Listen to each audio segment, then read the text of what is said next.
Okay, our next topic is asynchronous programming. And I am James Foster. The topics will be looking generally at asynchronous programming, then exploring how this is done in some other languages, then how it's done in some Smalltalk implementations, some observations, and then a few minutes for questions.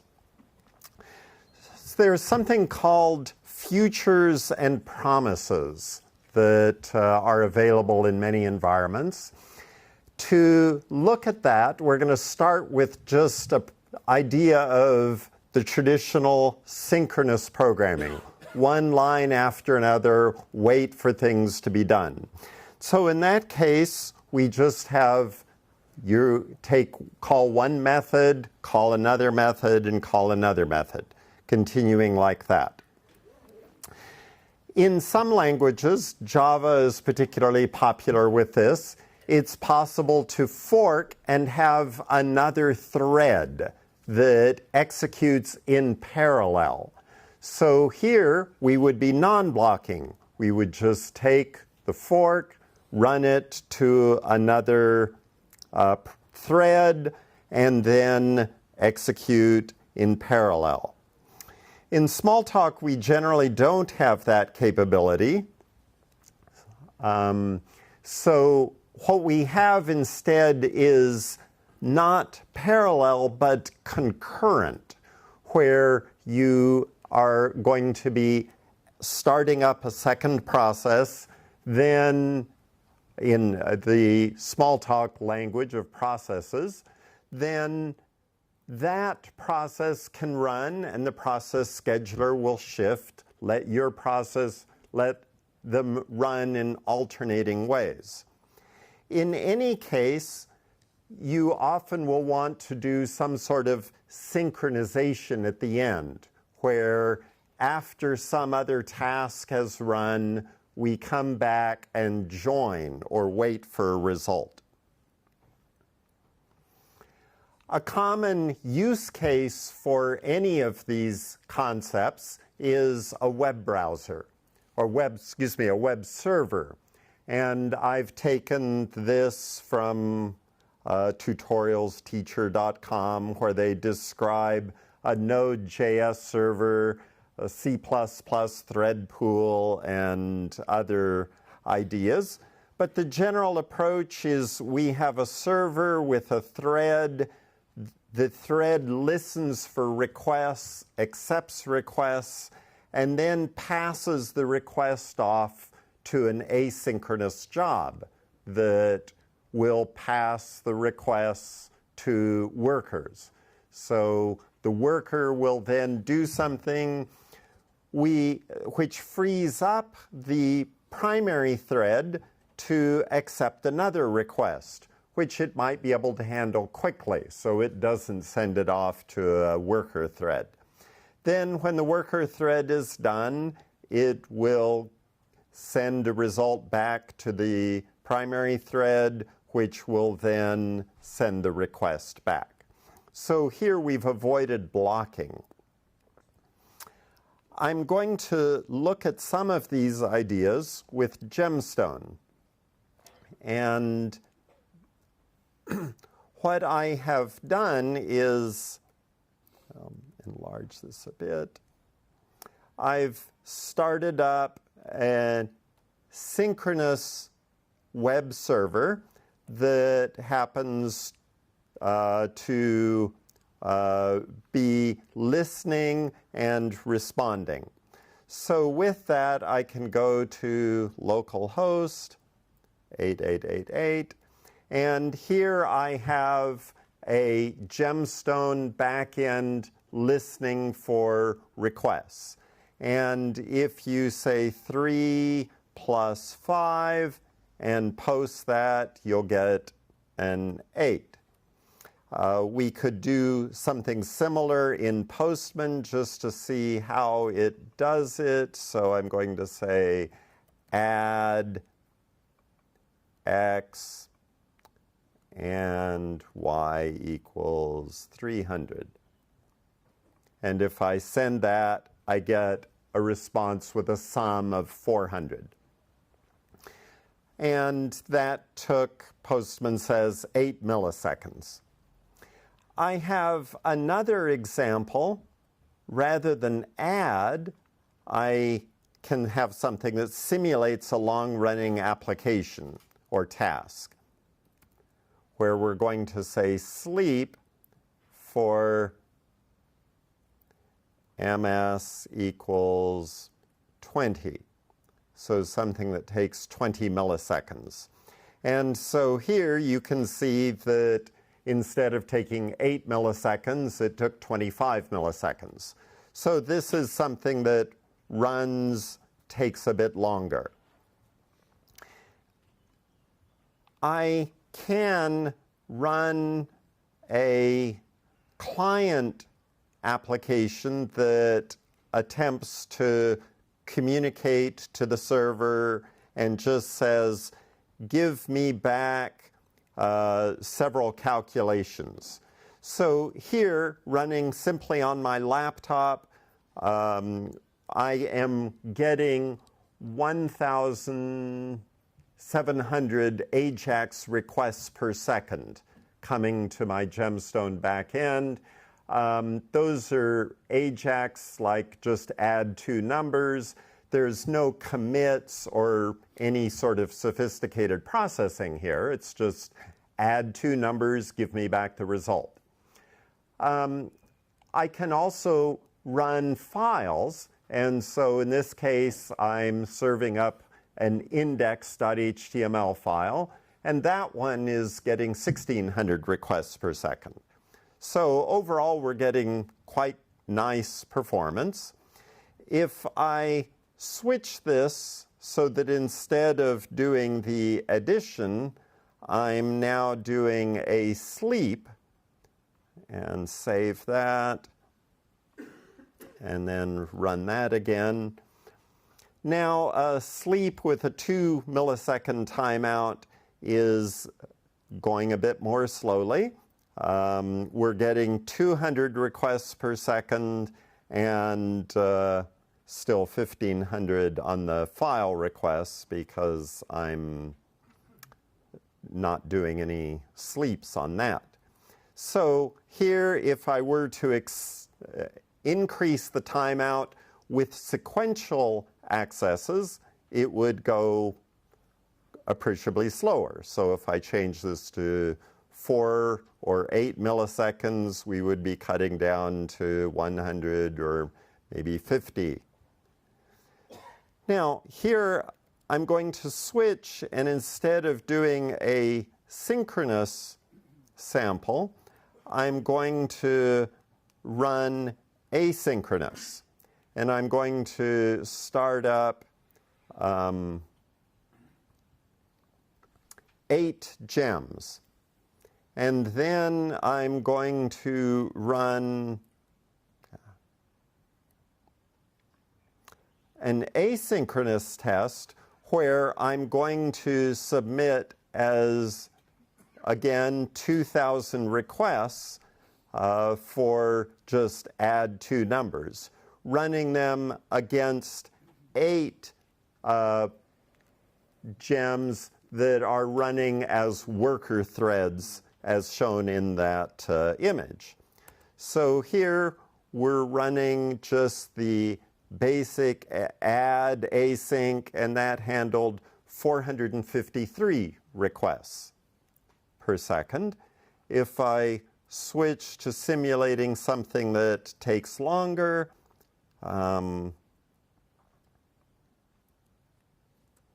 we can see that where previously we were getting, in a synchronous fashion, we were getting, am I scrolling? Well, so now I can get 450 requests per second running with 8 gems. And if I change this to, say, 8 milliseconds,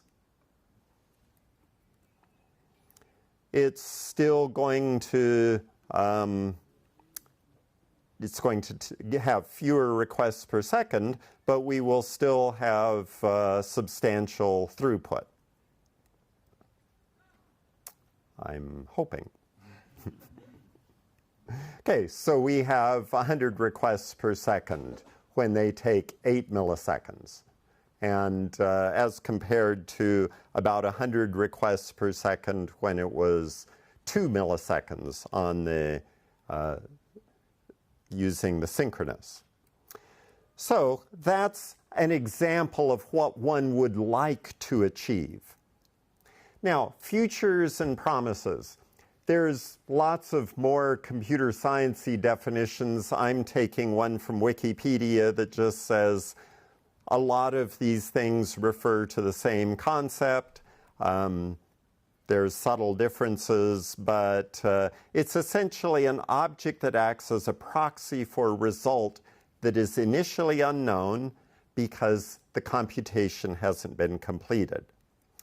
So in other languages, JavaScript has something called a promise that's either pending, fulfilled, or rejected.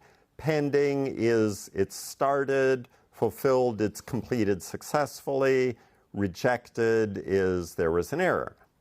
So here is some code that can do that. We create a new promise, pass it a function, code block in Smalltalk, and then it does some long-running operation and then resolves or rejects.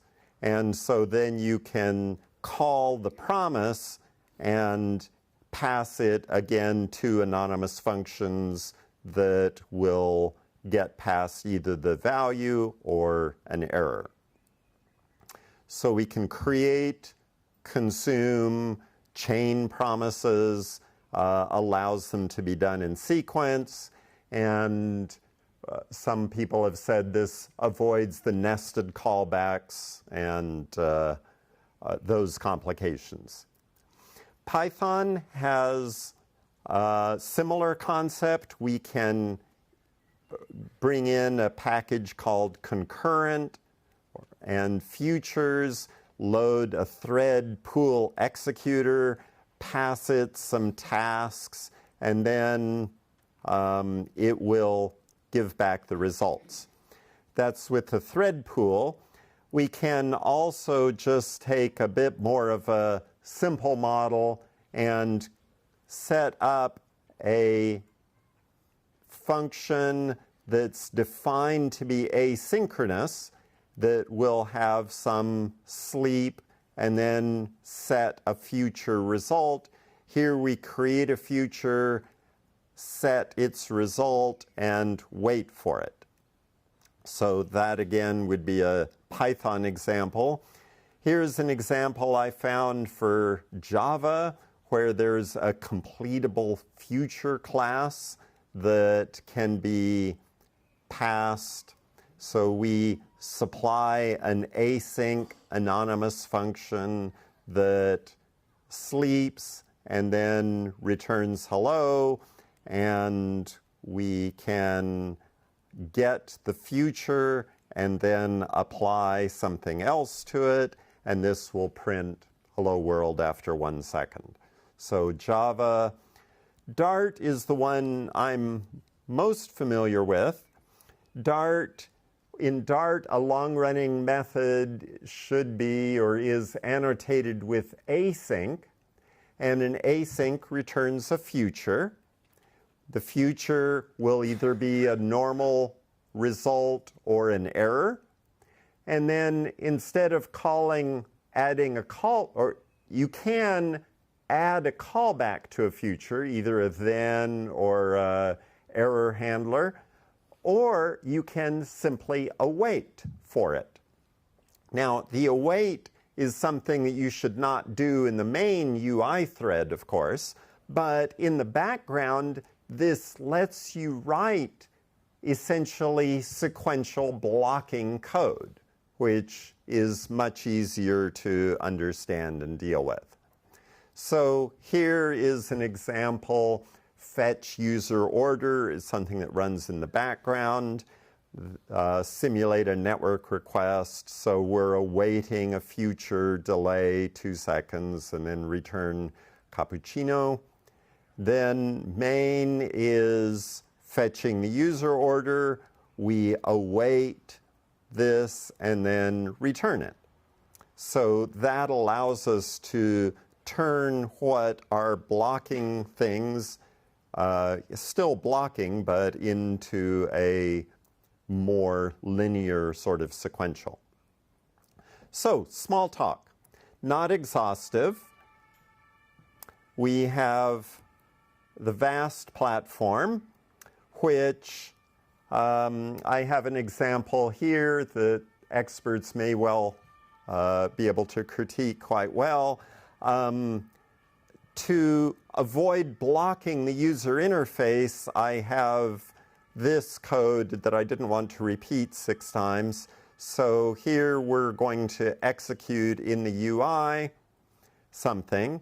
I'm setting up 2 blocks. One puts something out to the transcript, then creates a future, lets it start running. This future block 2, again, puts something to the transcript and then has a delay. And then we can see that something comes back, and we can also wait for it to finish. So if I can find my transcript window, I can select this and evaluate it. And so what we get is the first F1 is we're creating a future on block 1, so our future 1, A, sets up a future 2, and then tells us what we got back, and then waits for the future 2 to complete, and then future 2 has our millisecond wait time and displaying. So we're starting up, running the second one, waiting for it to finish, then waiting for the next to finish. So that Pharaoh, we can do something similar, and I realize this is small, but just imagine that it's the same thing. Setting up a couple blocks, one to show in one place. Here I've done it with semaphores and forks, just to show what that would look like. So I can select and do it, and that again gives me my output in different ways. And again, using semaphores and forking a process at different priorities. The alternative, Pharaoh has something called Tasket. Tasket has futures, and with Tasket, I can come here and say, create a future doing block 1, create a future doing block 2, and then wait some number of milliseconds, wait for completion. And so if I select this and do it, I get a similar sort of output. So that is the Pharaoh ability. Glamorous Toolkit actually has something that I found. If we go look at the Glamorous Toolkit, we can see that there's a discussion of futures, promises, and I'm not connected to the internet, and I didn't want to press that. I wanted to scroll. That's fine. No, I planned not to be. But Glamorous Toolkit has these various options. Let's see, and this was the vast discussion of asynchronous programming, the Dart discussion, and so on. So, some observations. First, for application developers, avoid long-running operations in the UI. Now, that probably goes without saying, but too often it's a failing problem. So start looking at these opportunities for sending tasks to the background and synchronizing them. So futures and async, await, futures, promises, and that sort of thing. This will simplify the task of running things in the non-UI environment and collecting the results. But further advice for library developers, and this would be Pharo and others, including Vast and so on, is and I'm taking this from Dart. In Dart, there is no way of making a network request that doesn't return a future. And so if all disk and network activity forced the developer to accept a future in return, then you would get in the habit of knowing that your code had an await in it. And so that would, again, pressure the application developers to start thinking about this issue and being aware of it. And with that, your UI would remain, or your primary thread would not be blocked, because what you'd get back is a future. And then you would consciously decide how to handle that. So, questions, comments, suggestions, ideas? Yes, sir. A microphone coming. Gentleman in the second row in the middle. Hi, thanks, James. Just wanting to contrast this with queues, because obviously queues is another way to do lots of async stuff. Yes. That gives you the advantage of, load spreading, fail-safe, logging, recovery, prioritization, etc. And I wondered if you could just talk to what queue implementations you've perhaps come across in Smalltalk and how they compare.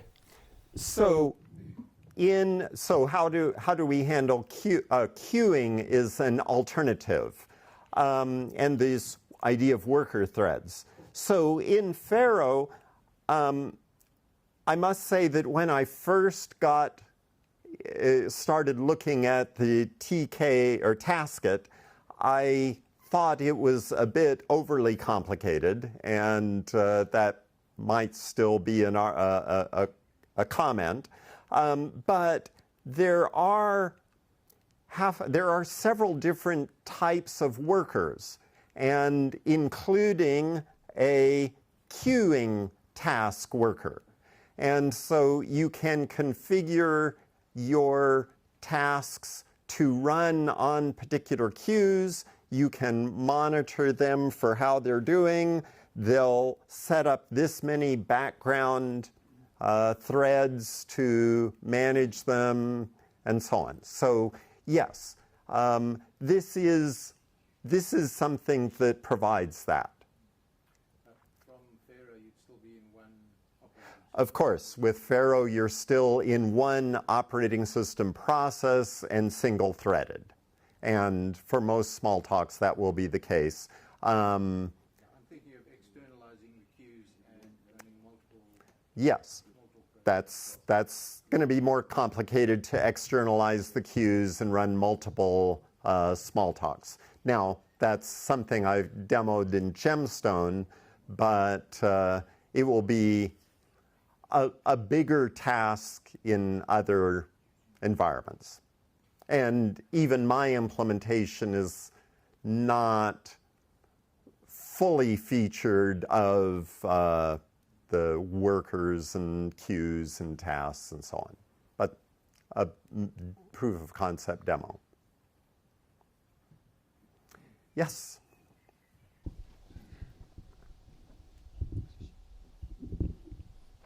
While this is all very well and good, when it comes to debugging it, you haven't really talked about that. Because I noticed this the other week. I was looking at the GT thing, and actually Andre showed me that what I thought was a bug wasn't a bug, but when I tried to step through it to check it out myself, all of these futures, you're a bit unstuck in the debugger.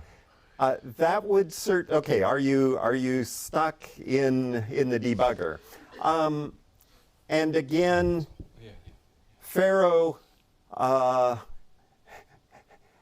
has something that's a bit complex, but they actually have a number of workers with polymorphic API. And one of the workers is run in my own thread, which obviously is undesirable from a performance blocking point of view, but it does give you the debugging capability. So you run it in that mode to understand, in that mode, and then you can. Okay, yes. Yeah, no, that's cool. Actually, that's a good idea. And for what it, not to minimize the challenge, but when you fork a process, it can pop open a debugger.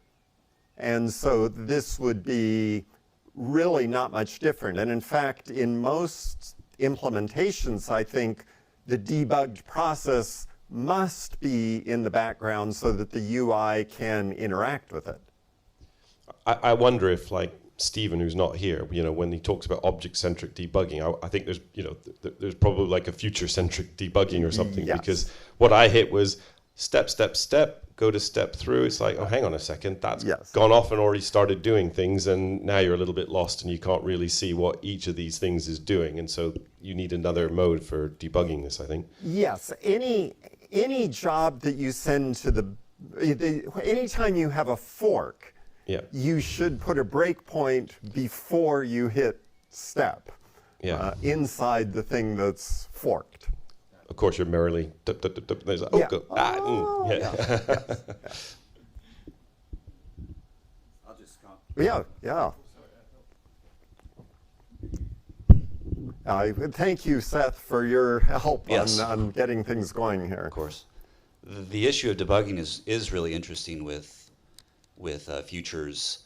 One thing we actually do is, because it is pretty much a pure port from Dart, along with some other constructs, well, they have asynchronous stack traces. So that's it's not a debugging piece per se, though. As James said, you can certainly debug these things, but to tell what happened holistically with a bunch of asynchronous tasks, asynchronous stack traces can be used to kind of glue the whole picture together, which is very helpful. Now, I hadn't thought of it until you mentioned this, but if you have continuations, you can actually save the continuation, and then at least in some environments, you can attach a debugger to a saved continuation. Maybe not to continue it, but at least to examine the stack in a very clear way. Okay, I'm happy to discuss this further, and certainly to discuss anything Gemstone related or Smalltalk or otherwise. But I won't stand between you and the coffee break, so thank you very much.